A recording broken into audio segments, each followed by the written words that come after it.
When a cyst is not acne. I love myself some Dr. Pimple Popper, and I love myself, some cyst excision. But as I was having this conversation with a couple of our beautiful butterflies, the conversation came up about cysts not always being acne. You may have heard of polycystic ovarian syndrome, or you've heard of kidney cysts, renal cysts, cysts in other areas of the body. But there are specifically 3 cysts that can kind of look like acne, or people think that this cyst by the ear is just a pimple and they try to pop it, but it's not. It's a preauricular cyst, or they think that this thing by their butt is a large pimple above, above the booty, when actually it could be something very different. And we're even going to talk about ganglion cysts or Bible cysts because they're lots of fun, even though you shouldn't be smashing them at home, which yes, some people literally smash them at home.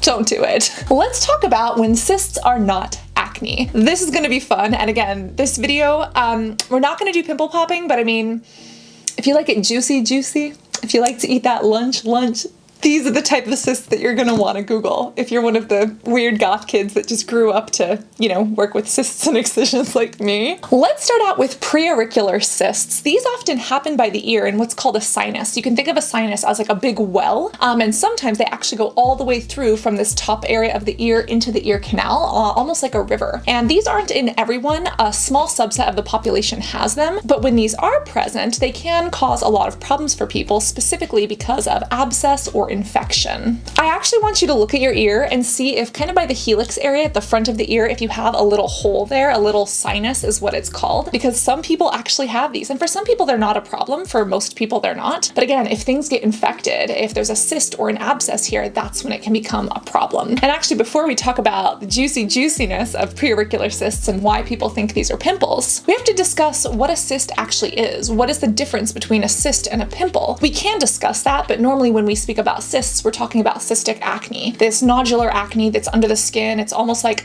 think of it as like a bladder, and not a bladder in the sense of urine, but think of it as like a balloon under the skin, almost like a cocoon in a way. It's basically this sac, and it's usually filled with this fluid, this pussy fluid, or dead keratin or debris that the body produces. And sometimes it even includes hair. Sometimes it includes teeth, which we've spoken about on TikTok.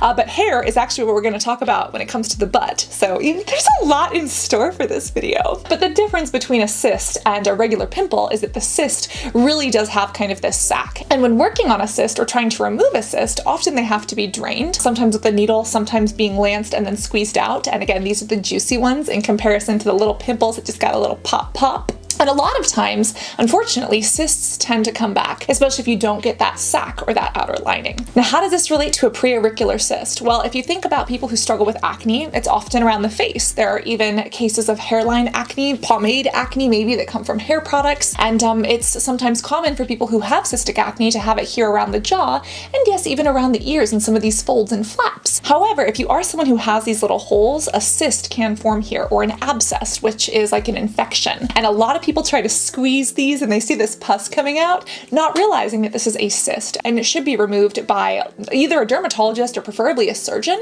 You can drain them with needles, or you can actually drain them with a little bit of a cut and lots of gauze, because these ones are squirty. Again, if you like it juicy, this one will serve you the lunch.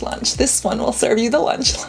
And again, what's interesting is that not everyone has these holes or these sinuses. We all have a lacrimal punctum, right? We all have other sinuses in our body, or like these grooves, but these ones specifically happen in only some people, and sometimes they can happen on both sides, sometimes just on one. And this actually happens when you are a little tiny fetus, when you are growing and developing in the womb. There are these first pharyngeal grooves in human development and 6 hillocks, and as you actually grow up, those become the ears. And human development is fascinating. If you ever want to talk about, becoming a tiny little bundle of cells into a human, and why for me that resulted in having 1 kidney and a duplicated reproductive system, that could be very fun. Totally down to have that conversation. But for some people, based on this development, they get these little holes in the ears. Now again, these things aren't a problem unless they become infected. And if you notice that you have a pimple by the ear and you happen to have one of these little holes, or someone else that you know does, get it checked out by a doctor, by a derm, by a surgeon, someone who can actually actually help and take a look at this and make sure that it doesn't cause problems. Because especially if it gets infected, it can cause a lot of pain, can cause a lot of problems, and especially like infection, it can actually spread. The most common infection is Staphylococcus aureus or Staph aureus. It's actually pretty common on the skin,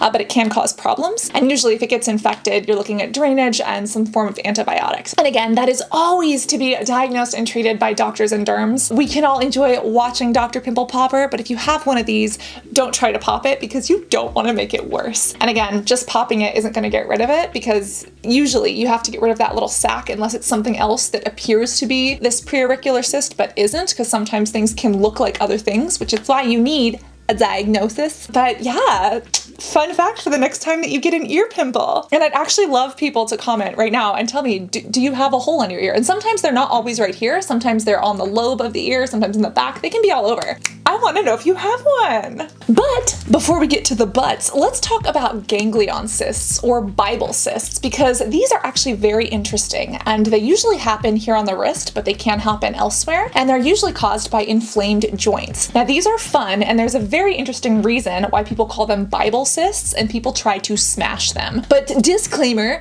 please do not try to smash your cysts at home with a Bible, with any other book, with a hammer. Not a good idea. Don't do it. These ganglion cysts happen with joints and tendons, and when you think about the hand, when you actually look at the bones, there is a ton of stuff going on here, and your feet as well. You have these carpal bones, then you have the metacarpals, and then you have phalanges. But these actual carpal bones make up this wrist area, and sometimes joints here can get irritated. Now, when you look at a joint, it has cartilage, which is kind of like this padding, and then it has this synovial fluid or this joint fluid. And sometimes these can form a cyst. Basically, imagine irritation and pressure, and there's kind of this buildup. It causes this to bulge, and you can actually see it under the skin. Sometimes they happen here. They usually happen here on the dorsal side. Think of like a dorsal fin. And that's how you can tell the top of a body or of an animal, etc. Fun fact, anatomy for you there. Also, look, I'm missing like all my fingernails. Like, what happened? They just popped off. What happened? What also pops off are these little cysts, and some people see them and they're like, oh shit, what's going on? Now, obviously, if you see a random bulge in your hand, that can be pretty terrifying. For most people, they don't actually cause a lot of problems though. They're mainly cosmetic. People look at them and they're like, oh, like this isn't some Apple Watch. Now, while they're usually harmless, some people want to get rid of them. Now, for some people, again, you do have, blood vessels, you have veins, you have arteries, you also have a whole bunch of nerves. If it presses on a nerve, that could cause problems in the hand and in the wrist. But for most people, it's just cosmetic. Now, what did they used to do in the olden days? Well, they saw these, they'd take a book and they'd freaking smash them with the Bible. They would just take a Bible and smash them to smithereens, and that pressure would pop them back into place, or sometimes it would cause more problems, and sometimes it would break the bones in the hand, which these tiny little bones, wrist surgery, you don't want that, and it wasn't available a lot of times back then.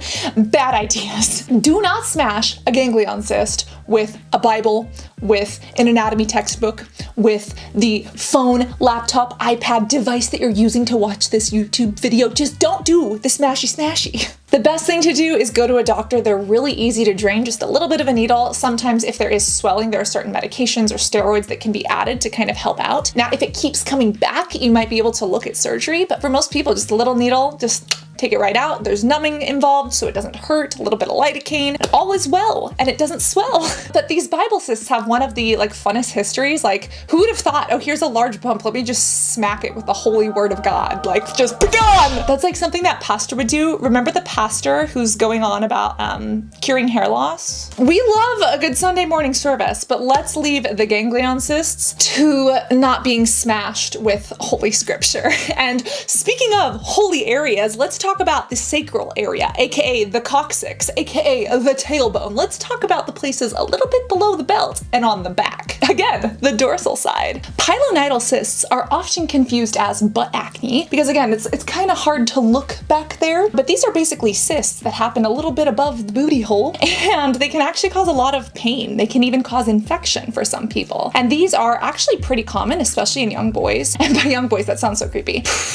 In people who are ages 14 14 to 28. It usually happens in those who are a little bit more hairy. Those people who are a little bit more hairy tend to be male. And the actual word pilonidal cyst, think of pilo. We always talk about the pilosebaceous unit, right? That pilo is actually the word for hair. So yes, this is basically like a hairy butt cyst. Now, a lot of people confuse this for butt acne, especially because it's hard to see. Some people see a little bit of like, fluid or leakage or like redness and like, what is going on there? And they just chalk it up to having a pimple. And there are things such as folliculitis or pseudofolliculitis or actual pimples on the butt that can happen, but usually those happen more on the cheeks, whereas this is almost always exactly where that tailbone is. And what's most frustrating about this is that it can be really painful, and these are huge. They're actually really common. Well, I don't know about really common, but they're much more common than people like to admit or that people would think. If you, again, have ever experienced one of these and you're open to sharing your story, please do. And because of kind of that embarrassment, a lot of people don't talk about it, but they can actually be quite large, and they can be frustrating because really the only thing there is to do is basically drain them. And they actually go really deep as well. Similar to how we were speaking about the ganglion cyst or these other cysts, they don't always have this same sort of sac to them. And depending on the person's body, first off depends on the color of whatever's coming out and also the pressure at which it does. And these things can be filled. Again, if you like it juicy, you like to eat that lunch, you better look for a pilonidal cyst above the butt. But what am I doing with my life? Did you ever, is this the content you subscribed for?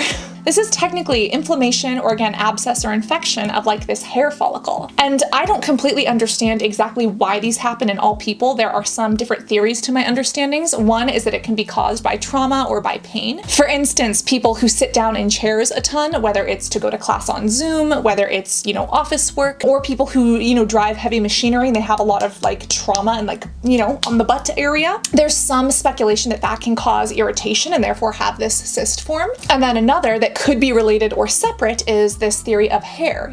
This normally happens in hairier people, and this pilonidal cysts, a lot of them do have hair inside of them. And so it's this idea that maybe there's hair forming here, it's a place that the sun don't shine. This usually happens in people that have, I'm just gonna say it, it usually happens in people who have deep hairy butt cracks. And so sometimes if that hair gets caught in there and if it goes in deep, it can cause this pilonidal cyst. And because of that, it's the theory that kind of like an ingrown hair on your leg or on somewhere else, this hair becomes ingrown underneath, becomes a cyst, becomes infected or inflamed. Some of them get really bad. They can really be like red. There's like cellulitis or like this infection of the skin that can spread, which is really dangerous. But often it's just, some hair in there. And depending on what's going on, again, it could be drained. You could actually just kind of scrape the hair out of it. There are biopsies, kind of like a way to punch through and just kind of scrape out the goodies. And then I recently found out that for some instances, if it actually needs, more intensive surgery, they literally can do like plastic butt surgery and like cut things out just the way you would take out a large chunk of skin, basically carving everything out and sewing it back together. So if you didn't know, now you know. Have you ever had any of these? And if you had to have one of these, which one would you have? Again, when we say cyst, we often talk about acne, at least on this channel, because the cysts that I have dealt with are acne prone, and that is normally the conversation that we have here. But I think that human anatomy and biology is so fun and fascinating. And if you didn't know that that cyst by your ear might not be an acne cyst, or that your butt cyst might not be butt acne, or that a ganglion cyst used to get smacked by a Bible, now you do. And if you ever want to talk about the cysts on your ovaries, or maybe in a kidney or elsewhere, let me know, because it can be a fun time. Always remember to see a doctor, get a diagnosis, and be beautiful both inside and out. I love you guys, and I cannot wait to see you in this next video. Love you guys. Bye.